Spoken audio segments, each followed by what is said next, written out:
As summer faded into autumn, the cold and dreary November weather settled in. The Rivers sisters found themselves sitting together in their cosy living room, each feeling the heaviness of the season. Meg gazed out the window at the relentless rain and sighed. "November is a terrible month," she declared. "It's cold and wet, and nothing ever happens. Our lives feel so boring, especially without money." At the same time, Amy, the youngest, was absorbed in her painting. "One day I'll be a famous artist," she said confidently, her brush gliding across the canvas. "I'll travel to Italy, paint beautiful pictures, and sell them for lots of money. Then we won't have to worry about anything." Jo, with her fiery spirit and ambition, piped up. "I'm going to write books. I'll be rich and famous. Just wait and see. That's my dream." Beth, the gentle-hearted sister, smiled softly. "I'm just happy now. I want to stay at home with Marmee and Father." Meg looked out the window again, her thoughts lingering on their situation. "Look, there's Laurie," she exclaimed, spotting their neighbour hurrying to the front door. Moments later, Laurie stepped into the room, his face troubled. "What's wrong, Laurie?" Jo asked, her brow furrowed with concern. "I have a telegram for your mother," he replied, holding up a small envelope. "It's from Washington." Just then, Mrs. Rivers entered the room.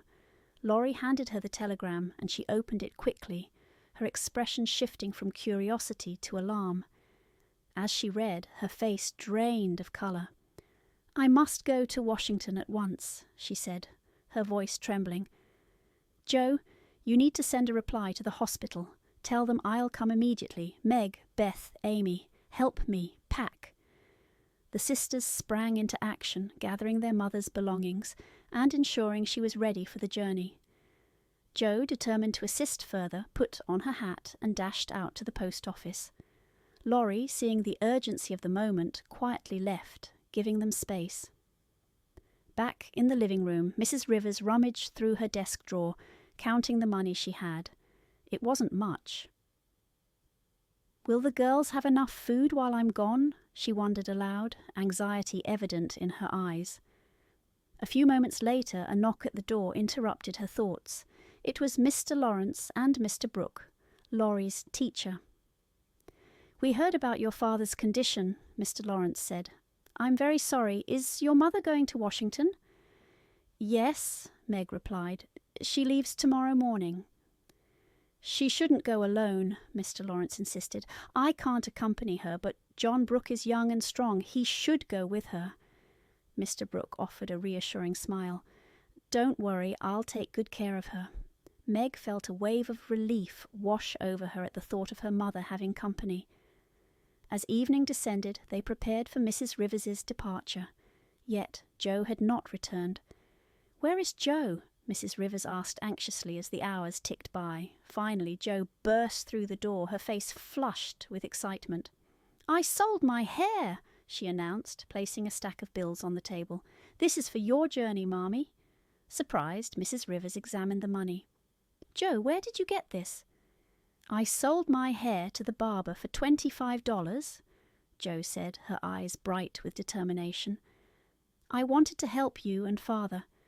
Tears welled in Mrs. Rivers's eyes.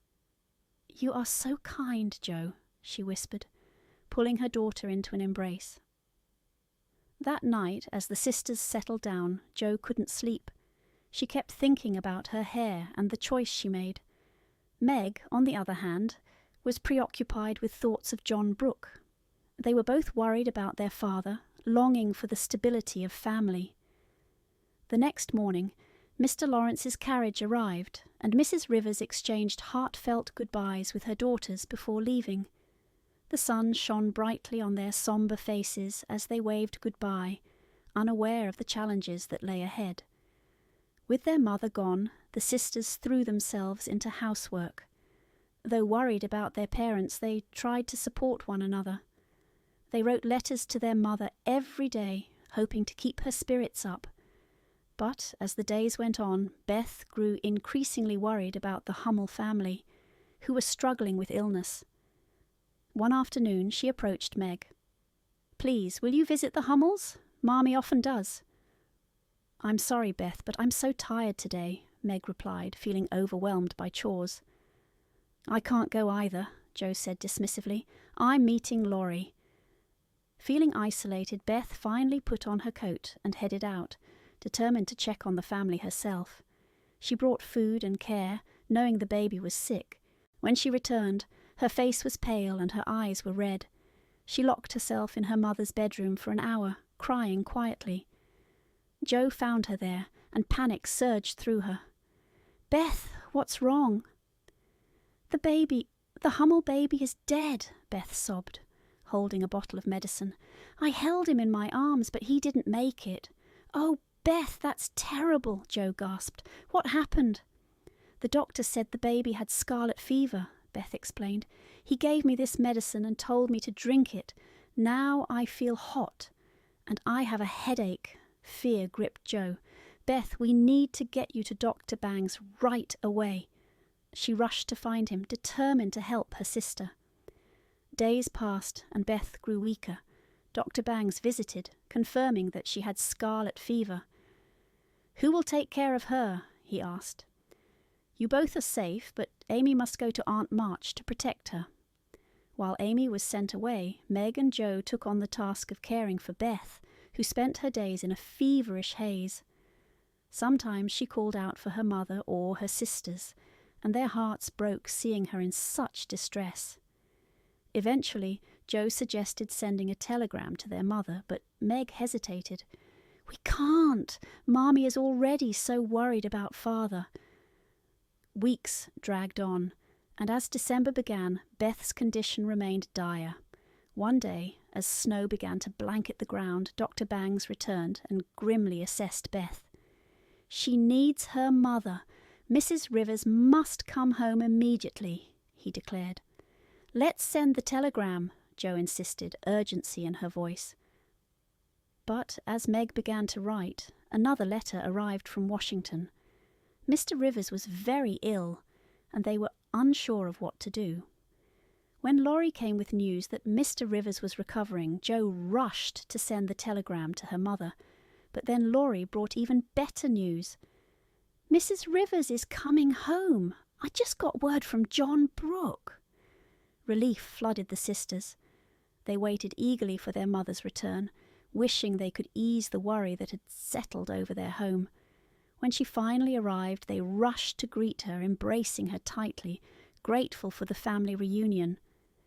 As Christmas approached, the sisters buzzed with excitement. They prepared gifts and special meals, filling their home with warmth and love. The air was filled with anticipation as they eagerly awaited news of their father's health. One afternoon, as they worked, Jo revealed to her mother that John Brooke was in love with Meg. "He found her lost glove last summer, and now he wants to marry her." Mrs. Rivers listened carefully. "John is a good young man, but he's not wealthy. Meg is still very young." "They must wait," she advised gently. Jo felt conflicted. "But he'll take her away from us, Marmee. I don't want to lose Meg." With Christmas Day approaching, the house was filled with laughter and light. They decorated the tree and prepared their traditional meal. On Christmas morning, joy filled the air as they exchanged gifts, each sister excited to share her thoughts and feelings.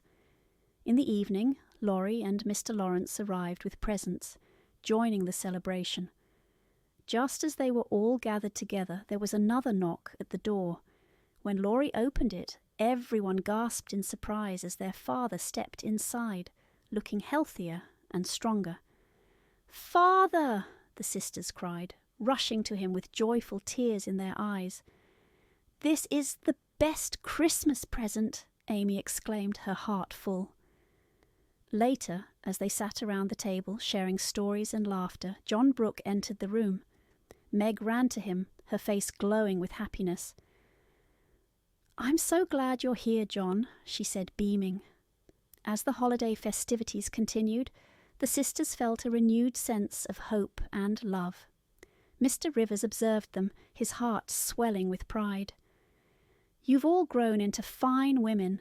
This year has been long and difficult, but you've persevered with strength and grace. As the new year approached, the sisters knew that changes lay ahead. John's intentions toward Meg were clear, and though Jo felt a pang of sadness, she recognized the happiness this brought to her sister. Meg and John planned a future together, full of love and shared dreams. In time, Jo began to find peace with the changes in their family dynamics. She realized that love was not something to fear, but to celebrate. The bond between the sisters remained unbreakable, strengthened through their shared struggles and joys. As they embraced the challenges ahead, they held tightly to the love they shared, knowing that they would always be there for one another. The Rivers sisters, resilient and united, faced the future with hope, love, and an unwavering spirit.